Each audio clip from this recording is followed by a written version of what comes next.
大家好，我是谢忠言。这期节目是忠言新见。最近有一支被川普总统在推特转发的影片呢，就很热，把中国的一位学者给捧红了。但是呢，没几天却被 YouTube 给删除了。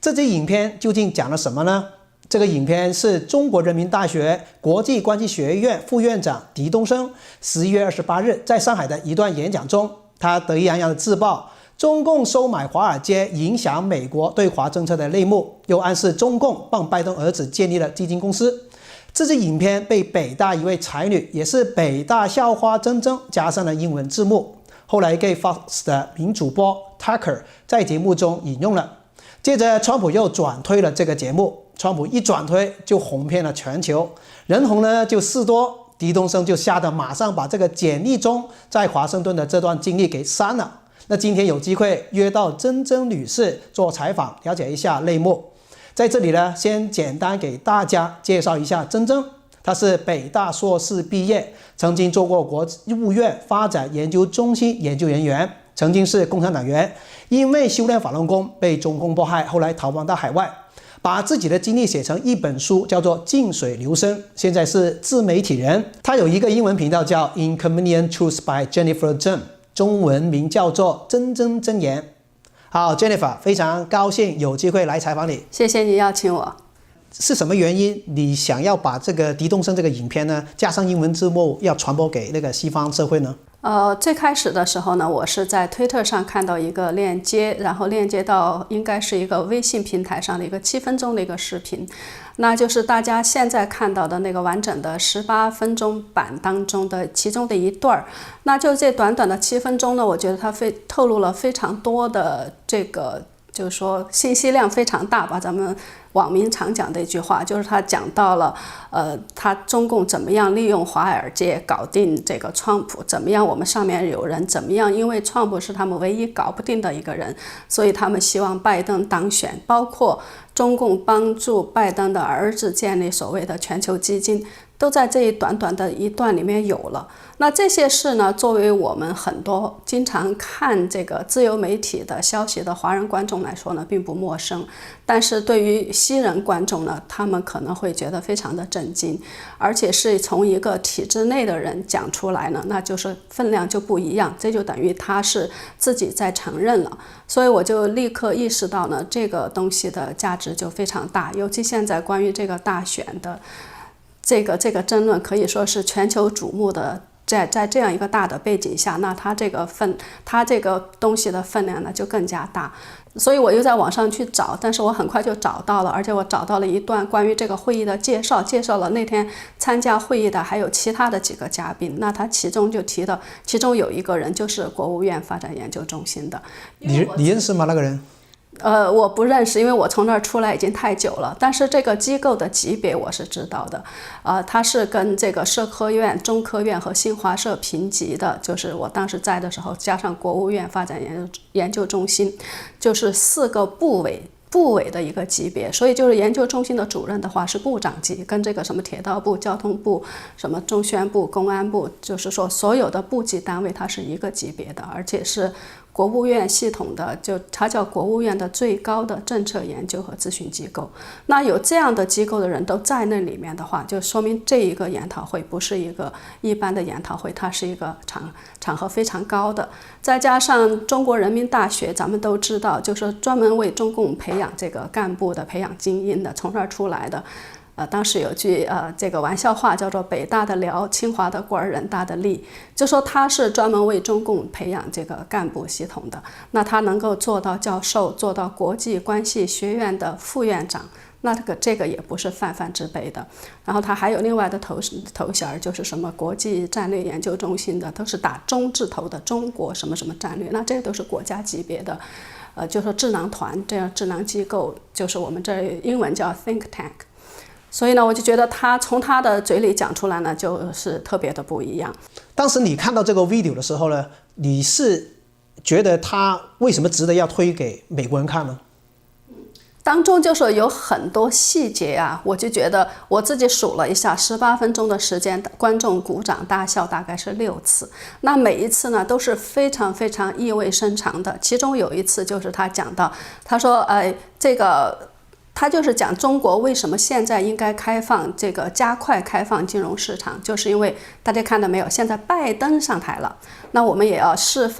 当的释放一点善意，就说他第一，他是为了向拜登释放善意，然后他马上又提到他说的这个拜登的儿子一直被特朗普说他在全球有基金公司。那谁帮他建的基金公司啊？哗，底下大家就笑了。他说：“你看，这个里面都有买卖的，是吧？”哇，哗哗哗，大家又笑又鼓掌。我当时看到这的时候，我一方面呢，我就是说，我真的是特别心痛的，在哪儿呢？我就说他都没有提是我们帮他建的，是中共帮他建的，大家都会心的大笑啊，鼓掌啊，就是说，已经是拜登的儿子已经是被我们拿下了。就说这个鼓掌里面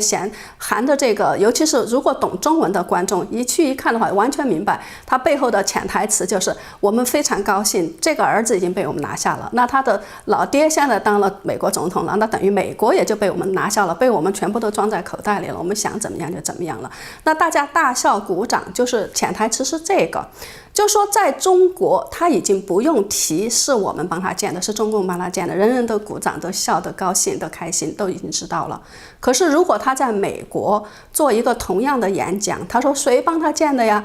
底下人可能就傻眼了，乌克兰吧，还是谁吧，还是什么呀？什么基金啊？不知道。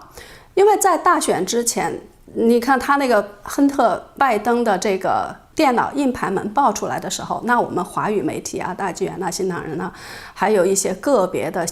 西方媒体跟得很紧，可是全部的所谓的主要媒体，也叫主要下流媒体，全部都打压，那个推特上也全部的打压。当时谁要去传那个就是纽约邮报最先报的Hunter 的硬盘门的这个东西，他都全部连那个 link 都给你封死了的，把整个纽约邮报的这个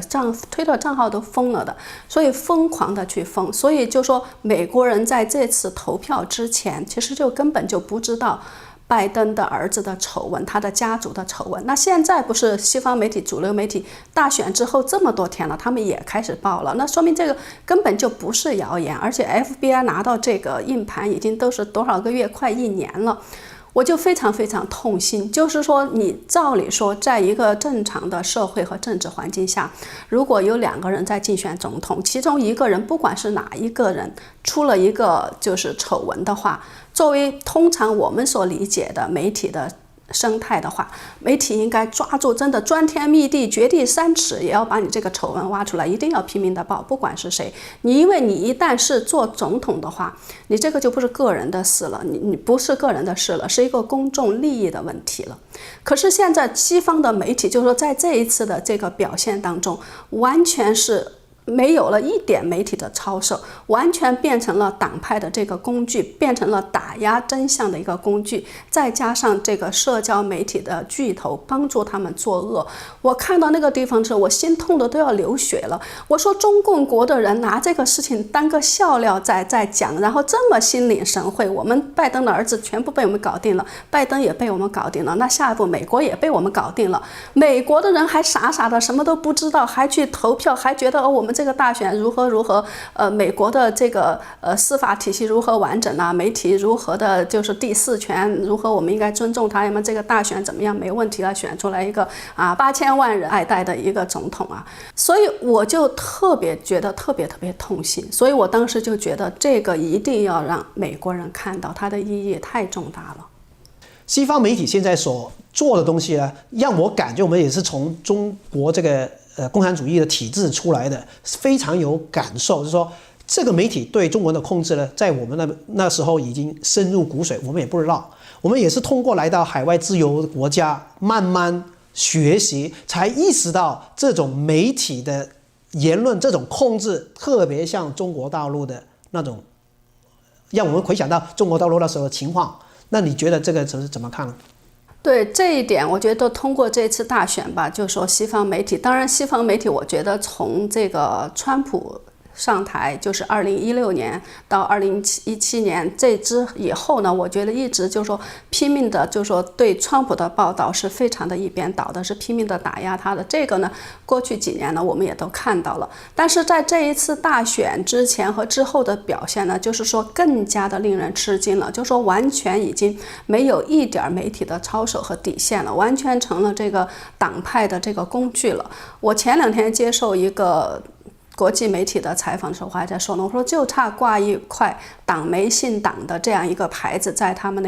那个正中央了。我觉得这一点呢，就是非常非常的。就叫什么说呢？叫危险的。我其实今年大概5、6月份的时候，那个时候还没有大选舞弊的这些事儿，我就已经感觉到了。当时就是说社会上那些黑命贵运动啊、Antifa 的那个打砸抢啊，我都已经意识到了。所以我当时做了一个节目，就是谈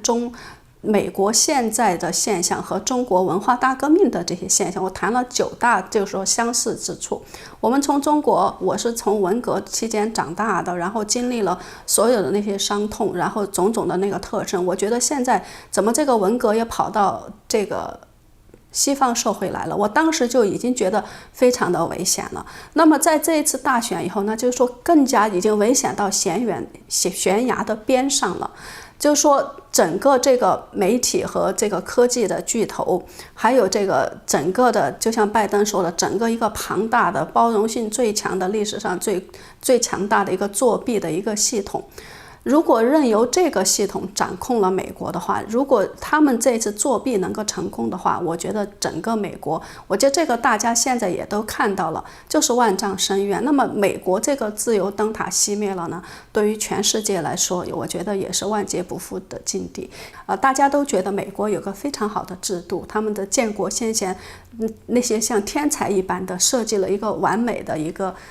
互相权力能够制衡的。然后当时大家都在说制度好不怕人不好，人不好我们换了就行了，只要制度好，我们就觉得当时就觉得这个体系会永远这么完美下去，任何的什么小的什么波动什么东西我们都可以抵御。但是当他遇到共产主义邪灵，共产党这种以超限战以不惜一切手段的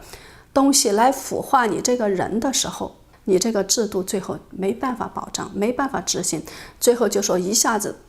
一夜之间可能轰然坍塌，你还茫然无知。我觉得现在美国就处于这种境地了。现在很多没有意识到共产主义邪灵对于美国的危害已经到哪一步的，还觉得岁月静好的人呢，我觉得真的是很可怕的，很可悲的。所以现在每一个意识到这个危险的人都应该大声的喊叫出来，去喊醒还没有醒的人。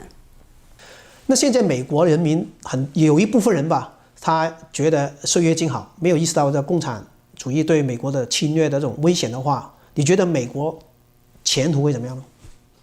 我觉得这个东西，西方里面有一句很著名的谚语，就是你骗我一次，就是那是你不对；如果你骗我第2次，那是我傻，是我不对。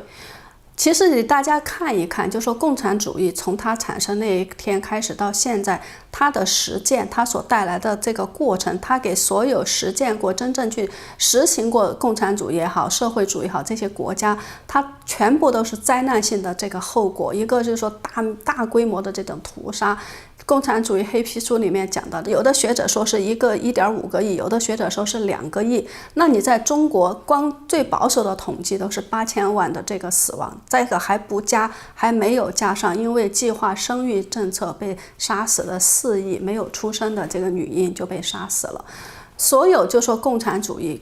社会主义，它走过的地方都是杀戮，都是人民多少代的翻不了身，都是就是血腥残酷，然后就是变成了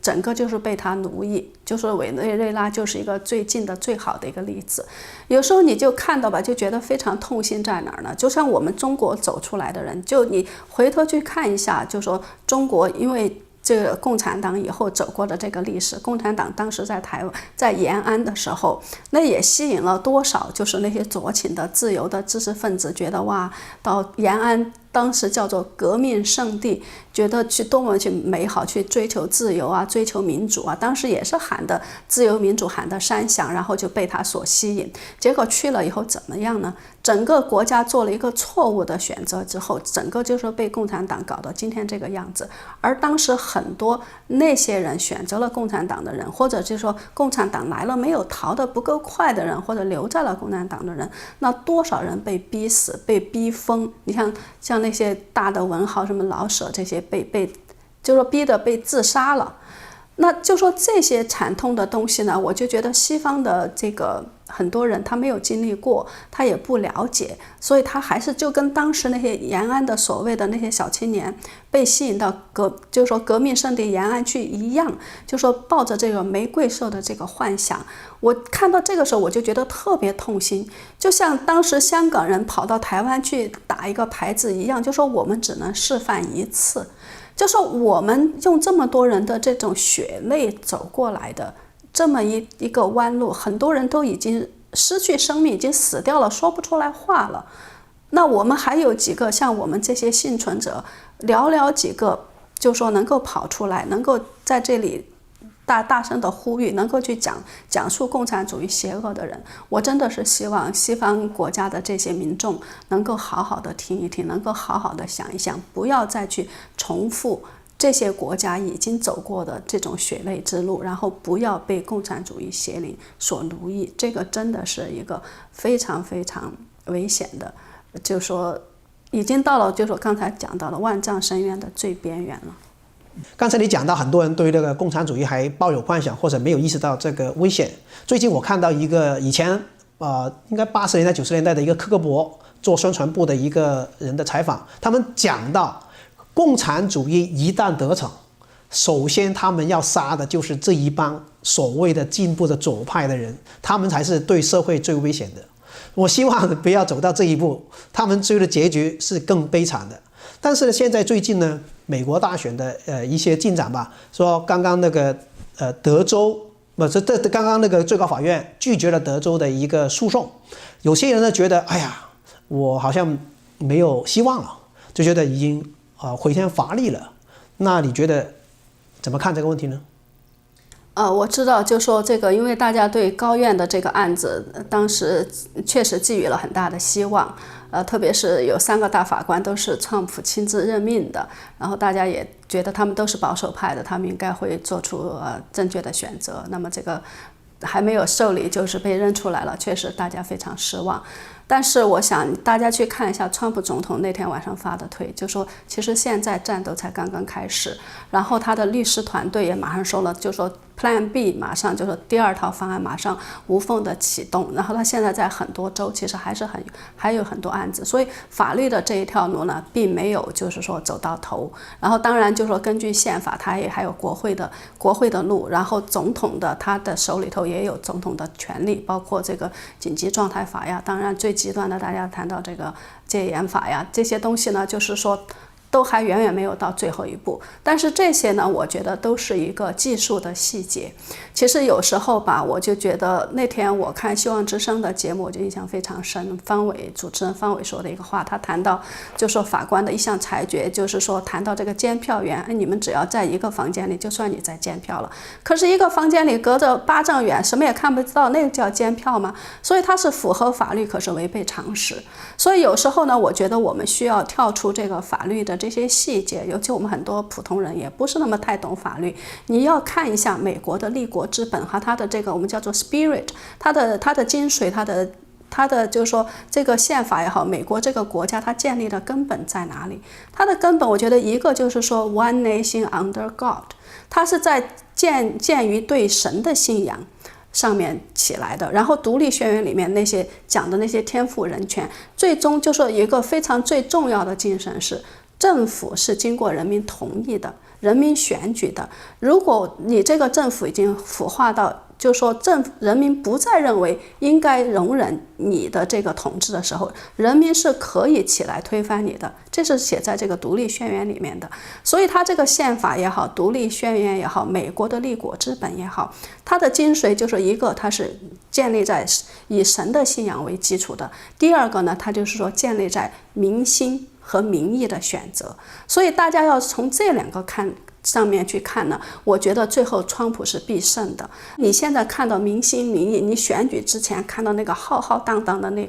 他那个车队、游艇队，就说纽约这么深蓝州的地方，那个浩浩荡荡的多少英里的车队开出去，然后集会，就说在这个疫情期间上万人，包括我们最近的12月12号。就是说几十万的人涌到华盛顿去高院门口去，就说这样的民意其实在历史上从来没有显现过的，所以我们一定要对这样的民意和民心有足够的就是说信任。如果这样的民意都还不能够把这一次就是说由他这个舞弊造成的这种结果扭转过来的话，我觉得那真的就是没有天理了。那作为我个人来说，也有很多人问到，就说你怎么样能够在这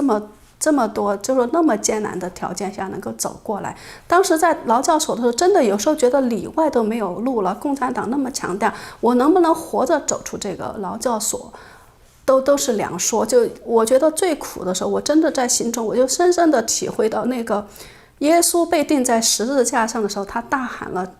就说上帝啊，不要抛弃我，就是那种苦，那种绝望。但是我是怎么走过来的？我始终相信这个宇宙它是有天理的，它是有神在管的，然后它是最终它是正义，一定是不会就是说被邪恶所战胜的，否则的话这个世界早就完蛋了。这个世界能够存在，它是有天意的，只是说呢，需要我们人用我们自己的生命去认识到这个天理，去证悟这个天理，同时呢要把这条路走出来。昨天我有一个朋友在脸书上就说高院这个决定判决了以后，他就写了2句话，我就印象非常深。他说如果我所盼望的实现了，那我感谢神；如果没有实现，那就是说神要叫我自己去做。你认为美国人最需要什么才能够抵制这个共产主义对美国社会的侵害呢？我觉得首先大家可以去看一看《魔鬼在统治我们的世界》这本书，因为那本书呢，我觉得非常清晰和全面的把这个共产主义它对西方社会用这种非暴力的手段的这种和平渗透，以及它所涉及到的领域，它的这个过程，它的这种方式方法，包括它的一些理论的体系，它讲得非常清楚。我觉得首先就说人他都是有思想的，首先你在思想上有一个清晰的这个认识了，然后你才能够正确的做出一个行动，这个一个行为。我说第二呢，我觉得就是一个真相。就说大家真的要去了解，你就包括从小的到大的，一个就是说比如说共产党在这个共产邪灵，在这个刚才谈到了对西方社会，它是几十年处心积虑的一个渗透和破坏，它要的就是最后的这一刻。那它来的时候呢是慢慢来的，所以呢你可能意识不到，像前2天刚刚爆出来的好几个国会议员给中共一个叫芳芳的女特务就搞倒了，对吧？你好像觉得你见到了，哎呦，你好像今天有一个桃花运了，你不会觉得这个是啥了不起的事情，因为人人在生活里可能都会遇到一个桃花运，可是这个就是他们庞大的计划的一部分。你连国会议员这种层次、这种级别的人给他搞倒掉的话，那国会议员他可是涉及到立法层次呀，他下一步就可以影响到你国家的立法了。这个事情我调查过，就是俄亥俄州的孔子学院的立法，他就是通过一个中共的一个代言人，在那个州议会里面通过了一项立法，然后在全州的这个公立的中小学生里面开办孔子学院的这个孔子课堂，所以就说他已经给你立了法了，他已经影响到这种层面了。所以首先，所以我们要清楚中共它的这种全面渗透和运作的这个方式方法它是怎么来的。然后呢，我觉得应该是了解到这些共产主义国家，他们就像我们这些人走过来的，我们的真实的经历是多么的悲惨。那么这个就是实行共产主义社会主义的现状。再一个呢，我觉得这次小的方面，比如说这次大选当中种种的，那么了解真相的人说的排山倒海的证据，不了解真相的人就觉得没有证据。那么你去看一看，就说你去凭常识判断一下，你是说在大选之夜10点钟，你比如说这个摇摆州票都已经点了80%了、90%了，川普都领先了几十万了。你如果是一个正常的点票的话，你往后继续点的话，它那个比例应该是不会太大的变化的。它不会就说突然一下从这一刻开始进来的票全部都是某一个，就像那个鲍威尔律师说的，你扔70万次硬币落下来都是同意，都是正面，可能吗？这个在宇宙当中的数学的这个模型当中根本就不可能的，是完全违背常识的。所以你就用这个常识和这个良知，我觉得一个是去了解一个真相，再有一个真的是要有勇气。昨天我看到这个川普的他的这个律师团队的那个杰娜·爱丽丝发的一个英文推，我就非常的就是说有感触。他就说这个勇气啊，并不是说我们没有恐惧，而是要有一种能力，意识到有比恐惧更加重要的东西的这样一种能力。是我们也害怕，你就包括高等法院的法官，我们都觉得他非常的了不起了，那他也有恐惧啊。他一旦做出一个判决的时候，那在美国他可能对这个历史的这个进程整个就做出了一个重新的一个选择和改变，他就会被写到案例里面，他就会在历史的当中，他这一刻做出的判决就会永远被记录在案。如果他做对了，那当然好，他就是说芳名，就是说流芳千古。他如果做错了，他就是千古骂名，甚至他现在没准就有杀身之祸。连我就做了一个小小的视频，曝光了一下这个狄东升的讲话，我都接到死亡威胁了。所以这个时候呢，确实就是说是希望勇气，但是我觉得勇气真的是来源于我们真正理智的去判断一下。虽然我们有恐惧，但是你不去做的话，你不去做出这个正确的选择的话，你失去的是什么？当你意识到你所失去的比你今天所小小的恐惧的这一点要远远的大的不知道多少倍的时候，那个时候你就有勇气了。因为其实你就是有时候其实事情它是变化的，然后